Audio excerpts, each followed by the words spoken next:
At ayan po mga ka-crypto. Sa video na ito ay meron pong isang pag-usapan po natin ang isang nakakagulat na kaganapan sa market kung saan isang trader ang naiulat na nagbukas po ng kanyang XRP long position na nagkakahalaga ng mahigit $52 million at ginamitan po niya ito ng 10 times na leverage. Ayan po dito sa post ni Steph is crypto na nakikita po natin dito. Kaya ang laki po ng nasabing trade na ito kung saan ay agad na nagdulot po ng sari-saring katanungan tungkol sa kung ano ba ang inaasahan ng naturang individual sa magiging takbo na XRP. Lalo pat ang ganitong uri ng position ay may dalang napakataas na panganib ng liquidation. Ibinahagi po ng analyst dito sa kanyang post na ito na ang trader na ito ay tila may nalalamang sikreto o must know something. Bagamat ang mga nagkomento ay nagbigay din ng mas maingat at konserbatibong interpretasyon sa nasabing hakbang. Para sa akin, ang pagkakaroon ng ganitong kalaking position sa futures market ay hindi po biro. Dahil ipinapakita nito ang antas ng panganib na handang pasukin ng mga malalaking players. Bagamat madaling maaari pong may nalalaman silang magandang balita. Ang ganito pong klaseng pondo ay maaari ring maging bahagi lamang ng mas malaking laro sa market na may kinalaman sa kanilang buong portfolio. Pero kung matatandaan po ninyo sa mga nakalipas na video natin, sa nakalipas na ilang araw, meron din pong nagbukas ng short, malaking short position naman. Pero ngayon, malaking long position naman. Kaya mukhang naglalaban yung mga malalaking traders sa ngayon. At ayan, ngayon ay gaano ba kalaki ang panganib sa likod ng 10x leverage na ito?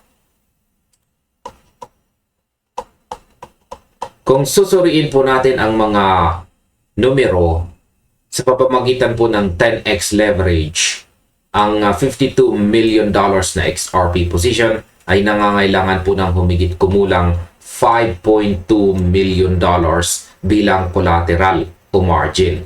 Kung tama po ang mga naiulat na datos, ang ganitong klaseng structure ay nagbibigay po sa trader ng exposure na halos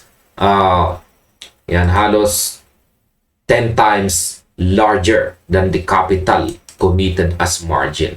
Ayan, 10 times. Bagamat ang humigit kumulang na 10% na paggalaw ng presyo laban sa kanyang position ay maaaring maglagay po sa trade malapit sa liquidation threshold. Ang eksaktong antas ay nakasalalay pa rin sa exchange, maintenance margin at saka structure ng account ng trader. Ang komento po ng analyst dito na he must know something. Yan, he must know something ay nagpapakita ng speculation na ang sino mang handang sumugal ng ganito kalaking halaga ay may matibay na dahilan upang paniwalaang tataas ang presyo. Subalit, may iba ring pananaw na lumitaw mula sa mga reaction online. Tulad ng binanggit ng trending trading. Yan, na nagsasabing ang trader na ito ay maaring isang whale lamang na handang tanggapin ang posibilidad na mawala ang nasabing kapital kapalit po ng isang malaking tsansa sa market.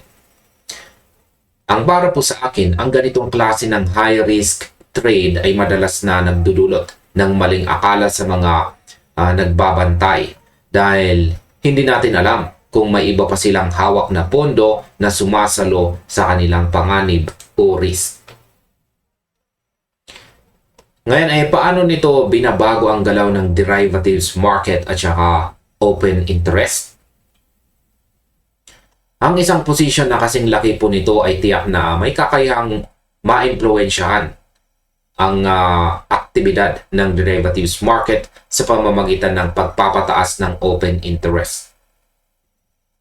Ang pagkakaroon po ng napakalaking leverage long ay nagdaragdag po ng exposure sa futures market at maaring mag-ambag sa mas mataas na volatility kapag ang ibang trader ay nagsimulang magkaroon ng reaction sa galaw na ito.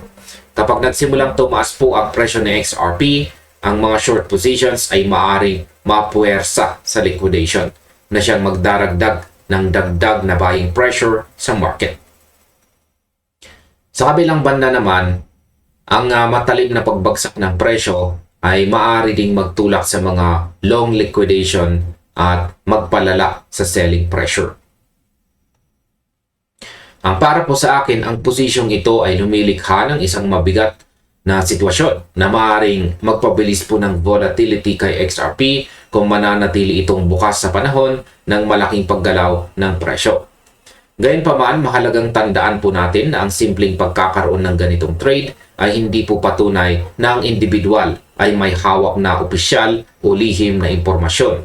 Dahil ang mga malalaking trader ay madalas ding gumagawa ng mga galaw batay po sa pansariling strategy sa kanilang portfolio o short-term speculation.